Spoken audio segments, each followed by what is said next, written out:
Todos hemos escuchado alguna vez sobre las proteínas y que son muy importantes para nuestro cuerpo. ¿Pero qué son? Pues estas son macromoléculas formadas por la unión de varios aminoácidos, que están formadas de carbono, hidrógeno, oxígeno y nitrógeno. Pero hay unas también que están formadas por azufre, fósforo y hierro. Las proteínas cumplen con diferentes funciones, como por ejemplo las enzimas que llevan a cabo las reacciones biológicas de hidrólisis, oxidación, fosforilación, etcétera, son proteínas, y estas se caracterizan por la presencia de un sitio activo.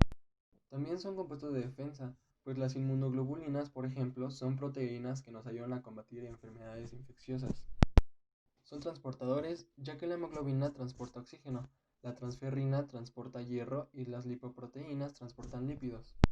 También cumplen con funciones estructurales, ya que las proteínas importantes de la piel, como el colágeno y la elastina, y del cabello, como la queratina, corresponden a este tipo de proteínas. También existen otros diferentes tipos de proteínas, como las de reserva, que las podemos encontrar en la albumina del huevo o la caseína de la leche. También cumplen con la función hormonal, que actúan a baja concentración, pero el resultado es muy esencial. Una proteína muy importante perteneciente a este grupo es la insulina, que regula los niveles de glucosa en la sangre. También hay proteínas de carácter contráctil. Algunas proteínas como la miosina, la actina gobiernan los movimientos de concentración, por ejemplo, de los músculos.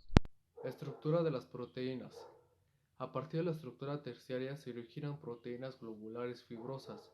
Las proteínas presentan una estructura compleja que implica diferentes niveles. Estos reciben los siguientes nombres. La estructura primaria se refiere a la secuencia de aminoácidos.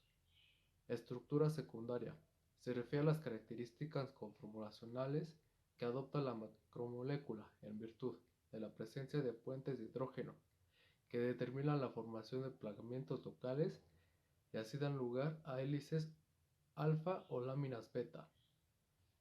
Estructura terciaria.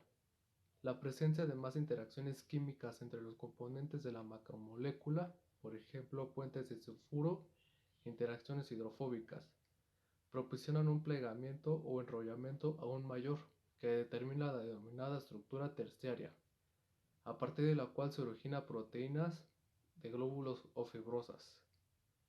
Estructura cuaternaria. Se origina por la asociación de dos o más estructuras terciarias. Exponer a mí.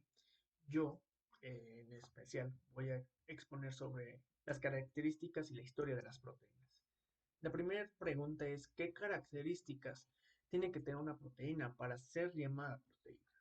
Bueno, las proteínas están formadas por hasta 20 aminoácidos diferentes.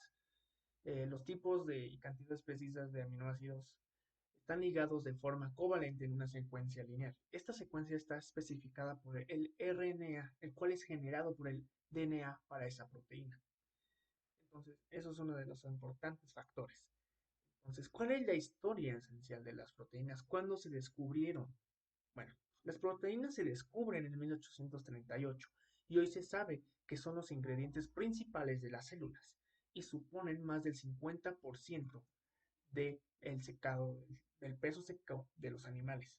El término proteína deriva de los griegos proteios, que significa primero. Para esto te voy a poner este video para que lo veas. Después lo explicaré desde la manera que lo veo yo.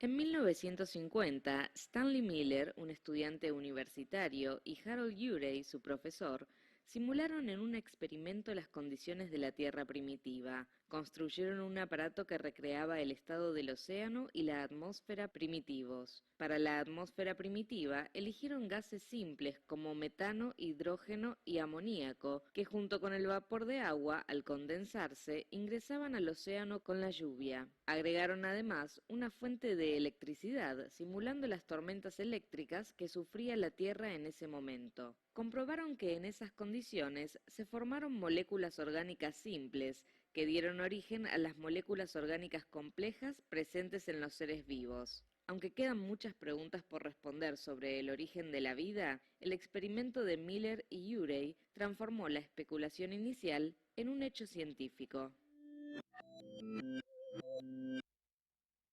Este tema dirás, bueno, ¿en qué está relacionado con lo de las proteínas?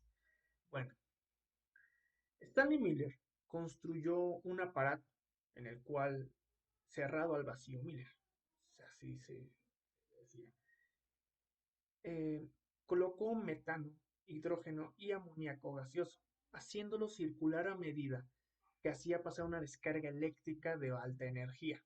Esto ya lo habíamos explicado anteriormente en clase con el profesor Mar. Entonces, agregaba calor y vapor de agua, procedentes de un recipiente de agua, en evolución conectado al aparato. A medida que el vapor circulaba, se enfriaba y se condenaba como lluvia, condensada, disculpe. Es decir, Miller creó algunas de las condiciones que pudieran haber estado presentes en la atmósfera primitiva. Esta condición eran los gases, el calor, la lluvia y las descargas eléctricas. Eso es lo que hacía como crear algunas condiciones que había estado antes. Después de haber tenido el aparato en funcionamiento, Miller examinó contenido líquido, cuya única diferencia aparente era el color. Ahora presentaba el color rojizo, mientras que al comienzo del experimento era incoloro. Este cambio indicaba que los átomos de algunas moléculas gaseosas se habían recombinado, formando moléculas nuevas más complejas. Cuando Miller identifica estas sustancias, encuentra que se habían formado compuestos orgánicos, conocidos como aminoácidos. Este fue un descubrimiento estimulante para los aminoácidos, pues los aminoácidos son las unidades fundamentales que forman las proteínas, los compuestos orgánicos más abundantes en células vivas y sin